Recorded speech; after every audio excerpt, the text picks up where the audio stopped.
Hey guys, welcome to our channel. In today's video is we're gonna learn about how to find the link in Monopoly Go.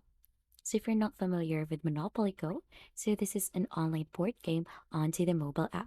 So this is the first ever mobile app version of the Monopoly Go. So this is where players compete to acquire wealth through stylus economic activity. So this involves the buying, renting, and trading of properties, and also using play money as players take turns on moving around the board to go ahead and roll the dice. So as you can see, this is what it would look like. You'll just have to click onto the go button to go ahead and roll the dice for you.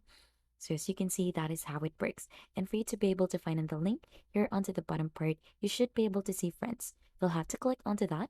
And right after that, you could see the invite button onto the green button in here. You'll have to click onto that one. And then there are two options, the invite using the share link or the invite using the Facebook link.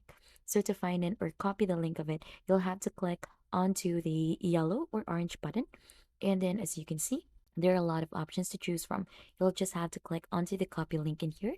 It would automatically copy the link and you could share it onto different websites such as Messenger, Facebook, WhatsApp, or many more. And that's just basically it onto how to find the link in Monopoly Go. If you think this has been helpful, don't forget to hit the like, subscribe, and we'll see you on to our next video.